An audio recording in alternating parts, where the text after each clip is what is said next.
Hey, good afternoon, everyone. Welcome back to the channel. So in this video, we're going to go over the weekly wheel strategy trades that I've been doing in the account. So this has become a weekly thing now. It's also like another way to make dividend income, which is really great because you don't have to be invested in dividend funds to make this income. You can just hold shares of the stock. And like I said, it's literally the alternative way of making dividend income. So let's just go over what we have currently in the portfolio. So Chipotle has started running up. I actually have 3 covered calls on Chipotle, which that's where you own 100 shares of the stock, or you own the stock in blocks of 100 shares. I happen to own 300 shares of Chipotle. I went ahead and bought more so that I could trade 3 contracts on Chipotle. So for each block of 100 shares, you can sell an options contract on it. So you can either do covered calls or you can do puts. So the wheel strategy, if you see an attractive price for a stock, you could either do a naked put or a covered put. So the put would, if it's exercised, it would get you like 100 more shares of the stock. The covered call is like the price you're willing to sell the stock at. So right now, Chipotle went over $60, but because of the premium I collected on this one, I would actually pretty much get the whole gain because the premium per share would take this to, if I do the cost basis on it, I collected about $3.58 divided by 3. That is $119. So that's basically another $1.19 on top of the $60. So my sell price would be around $61.19. So not too far from where it is right now. But what I may do, because I anticipate this getting back down next week around 60, I may just buy this back and close it out. NVIDIA, I have no current options open on it because I closed everything out yesterday. I bought back into it at 147 because I had a put exercised at 147. This speaks volumes as to how much NVIDIA has actually gone down or how much it's been fluctuating. So I've been making money off NVIDIA both ways, but I didn't realize yesterday the market closed at 1 p.m. So I ran out of time as far as doing more contracts. But nonetheless, Monday when the market opens, I will definitely be doing more contracts on NVIDIA and Chipotle as well. And of course, MSTR, I've made a nice penny on MSTR. I'm not doing any options on those because I only have 20 shares. SMCI moved against me, so I have a $45 put right now. And I did a $28 put as well, and it's currently at $32.64. The others, so High Tide, got most of my High Tide shares called away. And actually, look at that. High Tide's running back up again, it looks like. High Tide's up to 326 right now. Let's see. I knew I wanted to buy more. So since the 22nd, we ran way up. So I definitely need to buy more High Tide, and then I can do the wheel strategy on it as well. I think it ran up before the election, anticipating a different outcome. And of course, with a lot of these marijuana amendments, it's been becoming legal in a lot of places. But of course, in Florida, it didn't pass. I have some options open on Riot. And then I have the other part of the portfolio, which consists of the yield max stuff. But forget that for now. Let's actually go over here to realized gain and loss and show you some of the trades I did lock in this week. So this week, I actually bought back a put that I had open in NVIDIA for 140. I made $75 on it. Sold it for 185, bought it back for 110, so made about $75. Chipotle, the $58 put, closed that one for a profit. NVIDIA, $150 calls, closed those for a profit, and at 140. And some of the trades I made, I'll go through the transaction history, right? Make investing great again, right? I'll go through some of the transaction history. Like I said, since I'm not subject to a pre-clearance policy anymore, it's really freed me up. This trade here is one of my best of the year. I locked in 100% of this trade.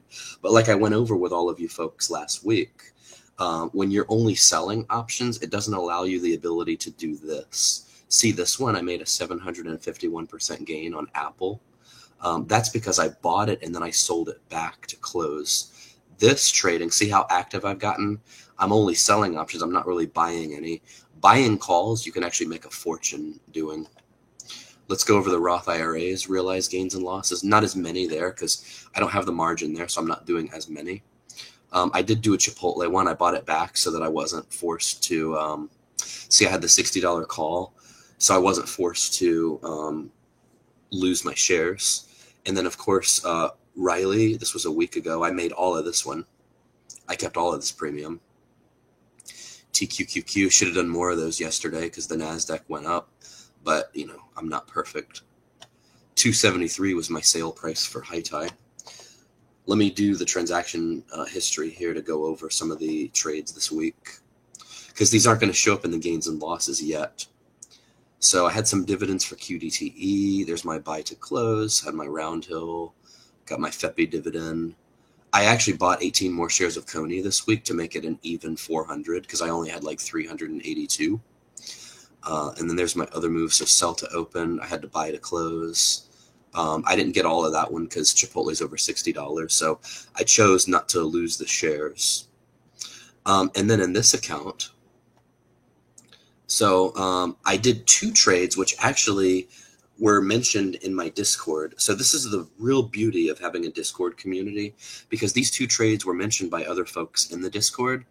And so I went ahead and did them myself. MSTU, which is it's a RecShares 2X long MSTR fund. So I collected $609 in premium on this bad boy. And then I bought my NVIDIA puts back to close. And then SMCI, I went ahead and did another put, made $411 in premium. So that was a quick $1,000 Friday. There was more trades I wanted to make, obviously, but I try not to take on too much risk of assignment.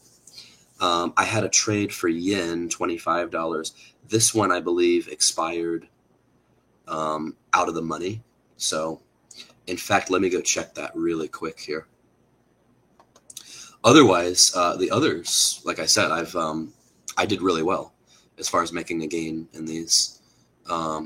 So that was a quick, $1,000 on those. Let me look really quick here. Stop the share. Let me just look and see my yen position. So yen was actually one that I got assigned on because it went way, way, way down. And so my puts got exercised. So I ended up buying for a much higher price because it moved so much. So yeah, I collected all the premium on yen because yen is currently at 27.78.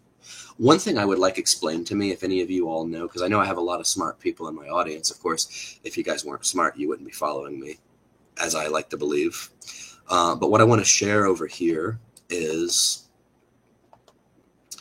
as far as positions, why is there like an exponent on the price?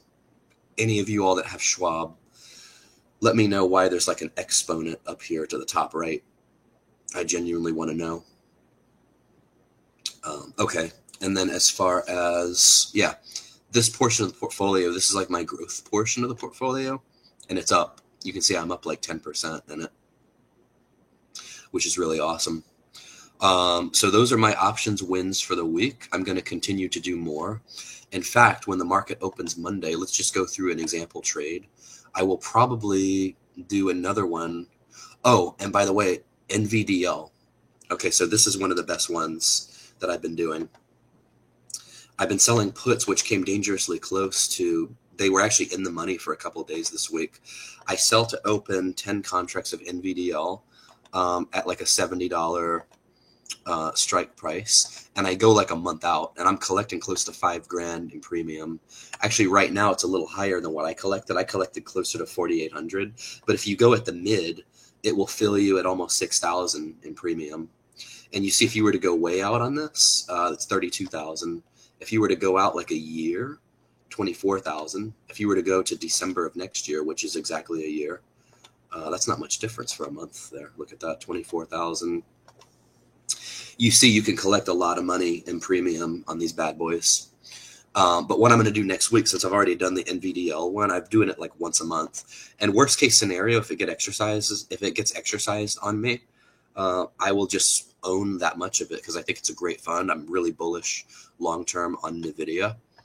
But as far as next week, I'm going to have to pick puts probably at a strike of 135, I would say. And because I didn't buy these Friday, I lost a little bit of the time value. So I might, if I'm really feeling risky, I might go 136 or 137. And then that would force me to buy at this price, which I think is a completely fair price for NVIDIA. So I will probably do this trade Monday. As far as a call, I'll probably do another call at, I don't want to do it above 147 because that's the price that I bought. So I want to be at least a break even. So I would go 147 here and see there's not much meat on the bone. So in this case, I might want to go like a week out at the 147 or wait for it to come back, which it could. And then as far as Chipotle, as far as puts, because I have calls already, which I'm going to have to make a decision on. They're at $60. We'll see what Chipotle does next week. I might either buy them back or just maybe let the shares get called away from me and then buy back in. So since I can do 3, I would sell to open 3 Chipotle puts at a price of, say, $60. And I'm surprised that's all I would get. There's really not much juice on the Chipotle options, even if I go a week out. So those are 2 examples of trades I would probably add next week. That's going to do it as far as, the options wheel. I hope that's valuable to you all. That's a really good way to make money. I know it doesn't get the views that dividend videos get, but nonetheless, I appreciate you all tuning in. Thank you so much. Like, comment, and subscribe, and join Discord, and we will see you all tomorrow. Take care. Bye.